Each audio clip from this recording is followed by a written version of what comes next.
Assalamualaikum warahmatullahi wabarakatuh.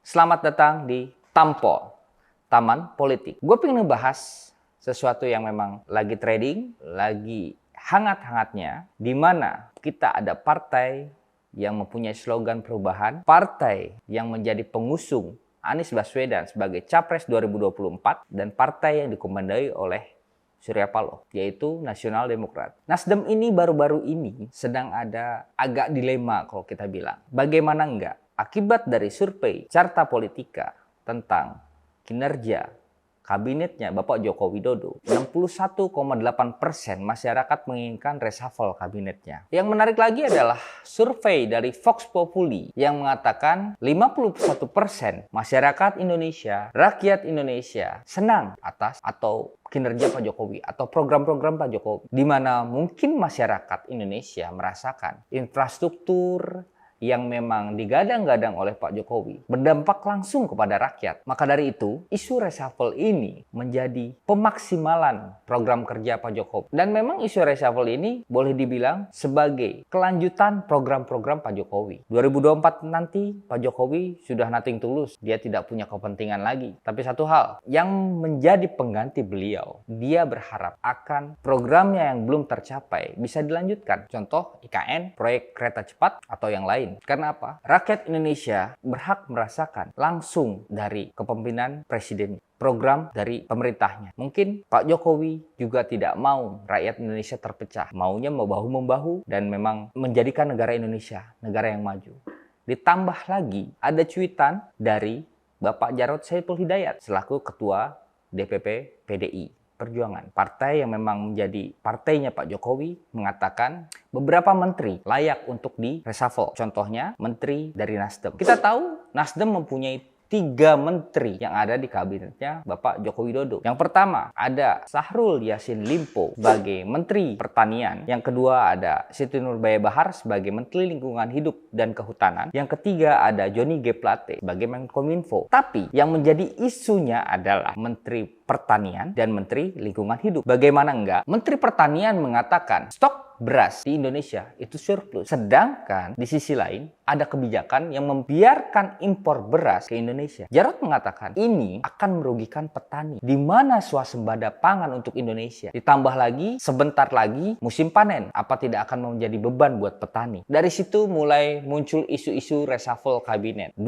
menteri ini digadang-gadang akan digantikan. Ditambah lagi berbagai cuitan-cuitan. Contohnya Ketua DPP Nasdem Effendi Hoeri mengatakan dia akan siap. Nasdem akan siap menghadapi segala kemungkinan atau segala keputusan dari Bapak Joko Widodo. Tapi di satu sisi lain, Irma Chaniago, kader Nasdem, mengatakan Jarod tidak harus asal bunyi. Karena apa? Menteri Pertanian Syahrul Yassin Limpo diklaim berhasil oleh Irma Chaniago. Tapi bisa kita lihat, Jarod mengatakan dari 3 menteri ini, hanya 2 menteri yang menjadi isu atau trading akan direshuffle. Menandakan apa? Jarod Saiful Hidayat menunjukkan sikap objektif. 2 menteri, 1 mungkin berkinerja baik, yang 2 mungkin kinerjanya kurang baik. Tapi segala keputusan itu di tangan presiden sebagai pemegang hak prerogatif untuk mengambil atau memberhentikan pembantu-pembantunya. Dan yang lucunya lagi adalah di saat isu ini sedang panas-panasnya, kader Demokrat Ahmad Herzaki mengatakan, agak kepanasan sepertinya, mengatakan Jokowi jika ingin mereshuffle kabinet itu jangan syarat muatan politis. Sepertinya kader Demokrat ini lupa bahwa dulu pada saat Bapak Susilo Bambang Yudhoyono berkuasa atau menjadi presiden, reshuffle ini kerap dilakukan untuk apa? Memaksimalkan kinerja beliau. Sebagai contoh, pada saat itu Menteri Hukum dan HAM Yusril Iza Mahendra direshuffle karena apa? Anggapannya Yusril sering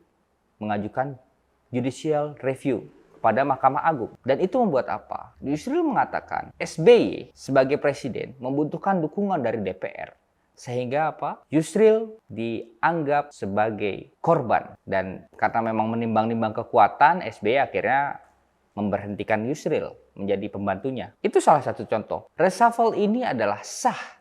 Dan memang reshuffle ini kebijakan dari presiden. Reshuffle ini adalah hak dari presiden. Dan untuk Nasdem, Bukan hanya itu, beberapa kader terbaik Nasdem juga banyak yang hengkang. Mungkin partai yang nutupin ya. Nutupin apa? Ada alasan ya sudah tidak sejalan, berbeda prinsip. Tapi masyarakat sekarang sudah cerdas. Masyarakat sudah banyak mengetahui melalui media sosial dan lain-lain. Yang pertama, kader Nasdem adalah Niluh Jelantik. Niluh Jelantik ini adalah tokoh pluralisme dari Bali. Pada saat Nasdem mencalonkan Anies Baswedan sebagai capres, beliau langsung mengundurkan diri. Yang kedua, ada Bapak Enggar Tiasto Lukito. Bapak ini mantan Menteri Perdagangan.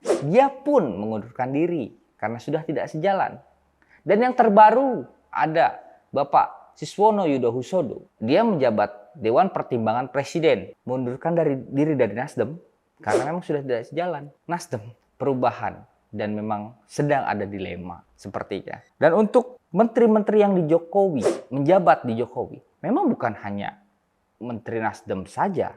Apalagi menteri yang dari partai lain pun banyak. Bahkan banyak menteri-menteri Jokowi yang digadang-gadang akan maju menjadi capres dan cawapres.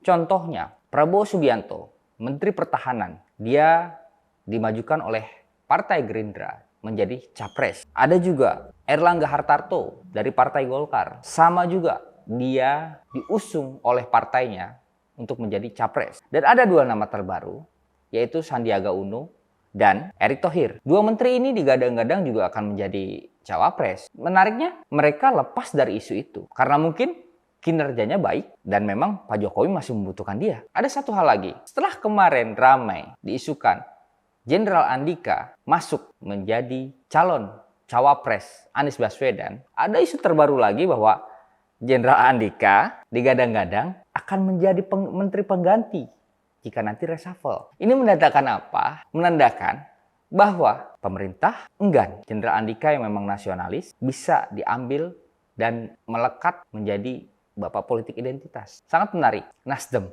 perubahan menjadi dilema. Reshuffle adalah haknya presiden dan dilindungi undang-undang. Drama-drama seperti apa lagi? Kedepannya kita akan lihat. Nasdem dan koalisi-koalisinya, Demokrat, PKS, kita akan lihat seperti apa. Hot issue nanti kita akan tetap di Tampol, Taman Politik.